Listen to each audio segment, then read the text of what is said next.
একই জায়গা থেকে বামে ডানে দুইটা দেশ আপনি দেখতে পারতেছেন। এই জন্য এই ব্যাপারটার ইউনিকনেসটা এত বেশি।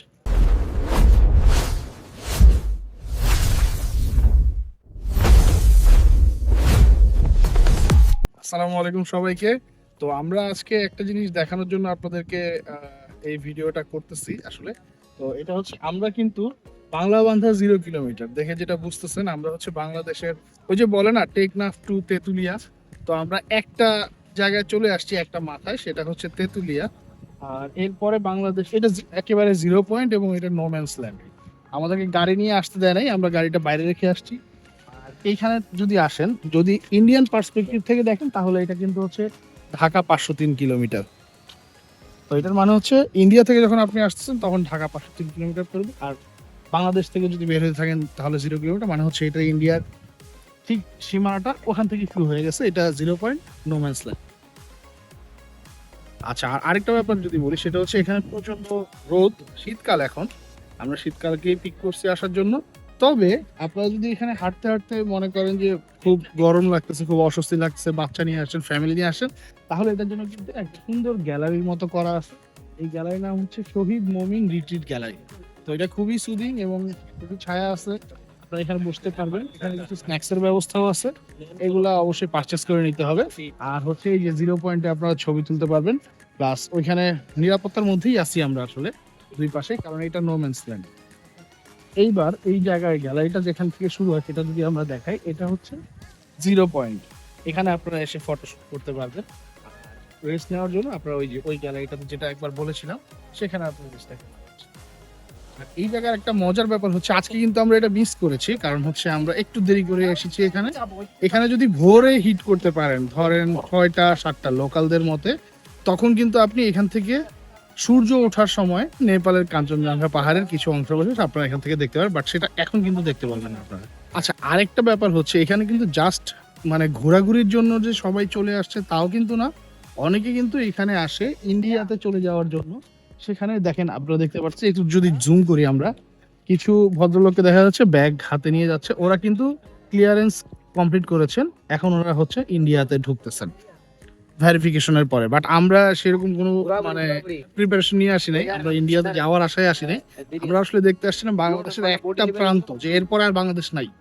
এবং আমরা চেষ্টা করব বাই টাইম যে আমরা টেকনাফে গিয়েও আপনাদেরকে এভাবে করে দেখানোর, যে এটা হচ্ছে বাংলাদেশের আরেকটা মাথা, আরেকটা প্রান্ত। আচ্ছা, আরেকটা মজার জিনিস আপনাদেরকে দেখাবো। এই যে এই জায়গাটা দেখেন, বাংলা বান্ধা 0 কিলোমিটার, যেটা অলরেডি দেখছেন আপনারা। সঙ্গে কিন্তু দেখতেছেন গ্যাংটক 133। এটার মানে হচ্ছে এটা কিন্তু হচ্ছে ইন্ডিয়ার গ্যাংটক তো ইন্ডিয়াতেই। আচ্ছা, ইন্ডিয়ার গ্যাংটকে আপনারা 133 কিলোমিটার পার কিলে চলে যেতে পারেন। এই পাশে বাংলাদেশ যদি ধরে নেন, ও পাশে ইন্ডিয়া আপনারা ধরতে পারেন। তো ভিডিওটা এই পর্যন্তই ছিল। আমাদের সঙ্গে কিন্তু মানে আমরা বেশ কয়েকজন এসেছি, আমি, তন্ময় ভাই, টুম্পা আপু আর আমাদের ইউসুফ ভাই। তো তন্ময় ভাইকে আমি একটু দেখানোর চেষ্টা করি। হ্যাঁ জি ভাইয়া, আপনি একটু বলবেন যে আপনার এই জায়গাটায় এসে কি ওর্থ ইট মনে হয়েছে কিনা, বা ঘুরে কেমন লাগলো আপনার? না, খুবই ভালো লেগেছে, কারণ it's a long drive from Dhaka. আমরা অলমোস্ট 503 কিলো চালিয়ে ফেলছি নাকি এখান থেকে। আচ্ছা, ড্রাইভে কোনো কষ্ট হয়নি, রাস্তা খুবই সুন্দর। আর হোপফুলি আমরা নেক্সট টাইমে একটা ক্লিয়ারেন্স নিয়ে ইন্ডিয়া চলে যেতে পারবো, যদি আমরা ড্রাইভিং ক্লিয়ারেন্স অথবা কার ক্লিয়ারেন্স নেই, আমরা এক ড্রাইভ করে প্ল্যান করে আসলে Plan প্রি করে প্ল্যান আসলে থাকে জি। But it's a worthy drive. আর এত লং ডিস্টেন্সে এত সুন্দর একটা এনভায়রনমেন্ট পাবো আমরা আশা করি না। আচ্ছা, আর ফ্যামিলি নিয়ে যারা আসবে তাদের প্রতি আপনার কি কোনো সাজেশন আছে? হ্যাঁ, আমি এনকারেজ করছি ফ্যামিলি নিয়ে আসার জন্য, কারণ ফ্যামিলি নিয়ে আসলে এই এনভায়রনমেন্টটা খুবই ভালো। এখানে ঘুরে শান্তি পাবে, ওয়েদার সুন্দর, দো ইটস অনেক সানি ডে, তবু গরম কিন্তু লাগছে না, কারণ এখানের এনভায়রনমেন্ট ঠান্ডা প্লাস রোদ। আর হোপফুলি আমরা নেক্সট টাইম, অথবা আমি সাজেস্ট করবো মানুষকে যেন খুব আর্লি মর্নিং এ চলে আসে। একটু আগে ফারাজ যেটা বলেছে, এই কাঞ্চনজঙ্ঘা পাহাড়টা দেখার জন্য আসলে মর্নিং ছাড়া কোনো অল্টারনেটিভ নেই। আচ্ছা, থ্যাংক ইউ তোমার ভাইয়া। Thank you. আমরা ভিডিওটা শেষ করার আগে একটা জিনিস দেখায় নিব।